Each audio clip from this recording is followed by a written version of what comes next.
All right, guys, today I want to spotlight a little bit on my sweet boy, King Robbie, and kind of just the ducks in general, if y'all don't mind. I fed up in the pond pasture. We got the ducks, we got the guinea, the geese. There's all the geese over there, mostly. Got the little piggies coming and eating, and yeah, everybody's relaxing on this beautiful, blessed Thursday evening. Old Robbie getting a little minnow out of the pond, probably. Maybe just getting a drink of water. Hey, Pig Newton, you a good piggy? Yeah, I've noticed that I used to do, like, when feeding the birds, just do like a long, little skinny line of feed.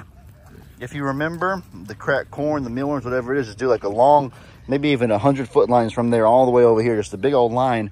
But more recently, I've kind of found that because the amount of food, when you do like a long skinny line like that, you have like this much food for every little section. And so the pigs would come up and they would just eat this little bit, just eat this little bit, eat this little bit. And the ducks would not be able to get in there and get anything. The ducks would have to jump all the way over here to the end of the line to barely get a little bite or two before the pigs just come up and snatch it all. And so what I've done is, more recently, I've kind of made piles similarly to how I would do for the goats and the alpacas and the littles and stuff like that. And to me, it's turned out a lot better. I've been doing like 100 tiny little piles, not that many, probably like 10 to 12, but there's only 4 pigs. So what usually will happen is the pigs will occupy themselves with one pile, kind of like they're doing right now. And then the ducks kind of have their own pile to mess with, like that one right there. The geese have that pile right there. I see we're taking it upon ourselves to lay down and eat over there. If you're, I think that's Peggy Pig.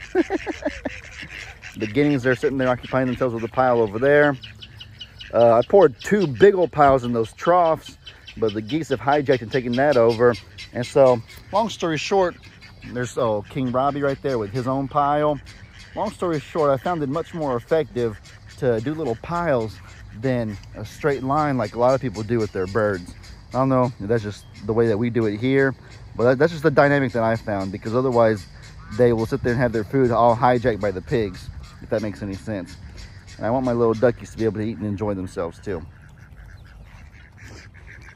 These guys don't eat a whole lot. They just got themselves a good little bite to eat. Now they're sitting there swimming in the water. You left the one behind. This one's lagging behind. Catch up, little duck. What are you doing?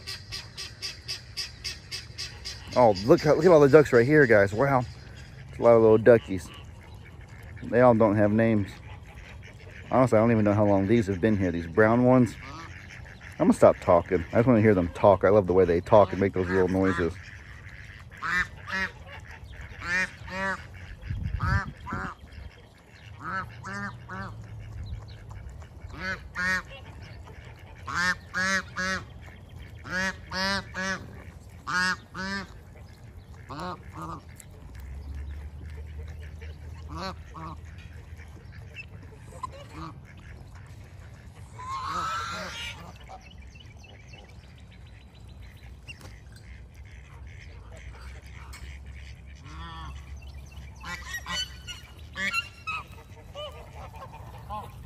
This is Susie right here. We named this one Susie because she's obviously a girl, and I just kind of thought it was a cute name. I think Teresa Eulenhake suggested it, if I wasn't mistaken. But she just showed up out of the blue one day. There's no telling where she... Oh, there she goes under the trampoline. Never to be seen again till tomorrow. Yeah, Susie, she has like a really... Oh, wait, no, that was very sneaky. She popped out on this side. There she is. Yeah, I don't know how her colors came out that way. I don't know where she came from. She just showed up out of the... Bubby! Bubby! Huh? Oh, no, I didn't see the dogs. Uh-oh.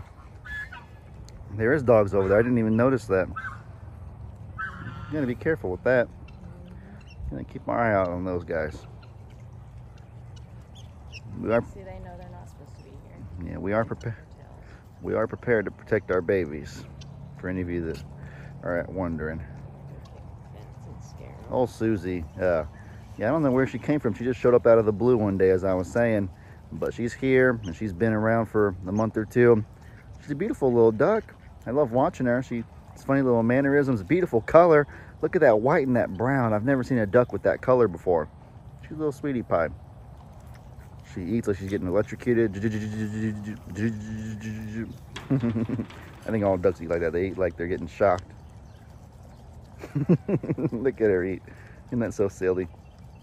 Beautiful blue eyes, as you can see. I didn't even realize that before. Blue eyes and a brown coat. I've never seen that before. That's beautiful. You sweet little duck. Of course, King Robbie over here.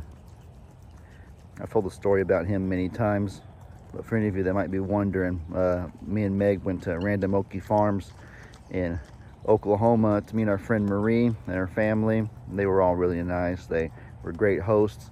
And we also went to purchase an emu, and